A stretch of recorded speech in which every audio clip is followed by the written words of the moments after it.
En deuxième division régionale, le Saint-Denis Football Club, en retard sur son tableau de marche, a remis les pendules à l'heure en s'imposant devant une équipe de l'AJS Ouest, pourtant fringante en ce début de saison.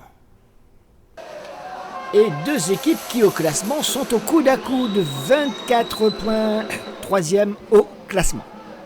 Le Saint-Denis Football Club a pris du retard par rapport à son tableau de marche, je vous le disais, contrairement à la JS Ouest qui a grappillé des points très très importants ce début de saison et qui se pointe avec les meilleurs, histoire de leur poser quelques petits soucis. Alors, poser des soucis à cette équipe de Saint-Denis Football Club, c'était possible, même si les Dionysiens, vous le voyez, avec le maillot et le short blanc, ont pris les choses en main avec cette frappe totalement dévissée. C'est une frappe bien dévissée de Mansart pour l'équipe dionysienne qui touche la transversale sur ce tir de Nativelle quelques minutes plus tard. Une première mi-temps bien maîtrisée par l'équipe dionysienne, mais à la conclusion, il n'y a pas de but. Regardez une nouvelle action, cette fois ce débordement de Mansart sur le côté droit qui a plusieurs possibilités, centre au milieu de plusieurs joueurs qui ne peuvent pas reprendre. Toujours 0-0, les minutes s'écoulent, le doute ne s'installe pas vraiment au sein de cette équipe dionysienne, mais attention, en face, c'est une équipe bien organisée qui est celle de la JS Ouest, même si les actions que nous avons vues jusqu'à maintenant, on est d'accord, ont été principalement l'œuvre de l'équipe dionysienne. 0-0, ce sera le score à la pause, et puis petit événement au second demi-temps, mais on va d'abord écouter le coach de la JS Ouest, Florent Mardenalhomme, alors qu'on procède à un remplacement important. Regardez avec son numéro 9 du côté dionysien. Surtout sur le premier but à deuxième mi-temps, où le juge de touche sur l'action lève, le drapeau rebaisse tout de suite. Et en même temps, le joueur qui est dans les airs reprend le ballon de la main. Tout le monde le voit, même le délégué. Et il a joué. Pour moi, j'appelle ça du vol. Pour moi, c'est le vol. Je suis déçu. Surtout, je suis déçu pour mes joueurs. Parce que si on doit gagner un match, on le gagne à la régulière sur le terrain, mais pas avec les arbitres. C'est inadmissible. Et cette colère du coach Saint-Paulois s'illustre ici avec cette échappée d'Emmanuel Louise, tout seul, qui va marquer le premier but de cette rencontre. On est déjà, vous l'avez compris, en deuxième mi-temps. Pourquoi ? Parce que même s'il était à la limite du hors-jeu, mais c'est surtout ce contrôle de la main qui n'a pas été sifflé par ni l'arbitre ni son assesseur. Regardez, un contrôle manifeste de la main de la part d'Emmanuel Louise qui va permettre et qui va tuer tout le suspense, qui va tuer également les derniers espoirs de cette équipe de la JS Ouest qui aurait pu pourtant, après quelques contestations, égaliser sur cette frappe qui passe à côté des buts du gardien dionysien. Des Dionysiens qui, sur cette action, vont encore avoir chaud. Il faut une superbe parade de Kenneth, le gardien du Saint-Denis Football Club. Et puis ce ballon n'est pas terminé et attention, ça va passer sur le petit filet, mais à l'extérieur, regardez, boum, c'était pas un hors-jeu qui était à signaler, mais bien une balle qui était sortie, puisque le coup de tête, vous l'avez vu, était... Le ballon a touché l'extérieur du petit filet. Allez, dans la dernière minute, eh bien, le pressing du Saint-Denis Football Club va être payant à nouveau, histoire de faire le break. Ce ballon est récupéré pour une échappée.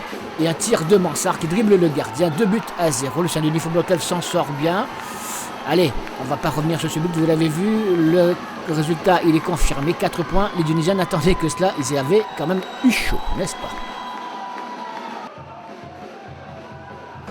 Oui, difficile à se dessiner, mais je pense que tous les ingrédients étaient là pour qu'on fasse une bonne partie déjà, contre un bon adversaire, qui nous a posé bien des problèmes.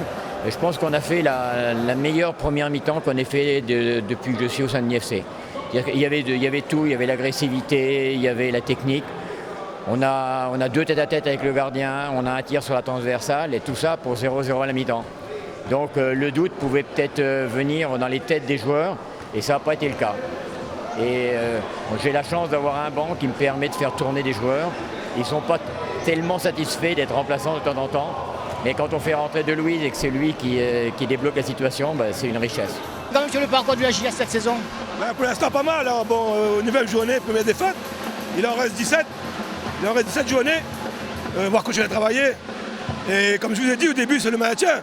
Il y a certains qui nous voient, certaines équipes, ils nous voient ils croient qu'on vise à monter. On n'a jamais visé à monter, on joue que les moyens qu'on a. Et moi, je suis fier des garçons. Fier des garçons parce que c'est le maintien. On vient de monter, on doit rester stable au niveau de 2. Mais maintenant, si ça continue comme ça avec les arbitres, c'est inadmissible. J'ai pas pour l'habitude de critiquer ces arbitres-là, mais là, il y a un gros souci, il y a un gros problème. On ne peut pas gagner un match comme ça. J'avais un peu la hantise parce que je regarde leurs résultats, ils ont fait plusieurs matchs nuls en égalisant dans les 5 dernières minutes ou même dans le temps additionnel.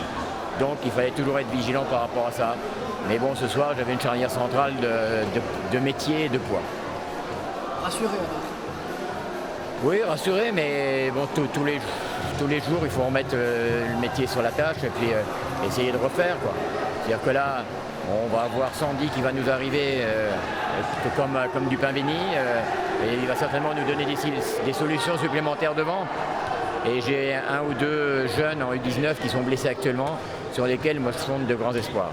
Je crois que le but d'un club comme Saint-Denis FC, c'est avant tout de faire s'épanouir ces jeunes. Donc si dans l'année on arrive à faire monter 6-7 joueurs des équipes 17 et 19 ans, je pense que j'aurai rempli ma tâche. C'est le cas ce soir?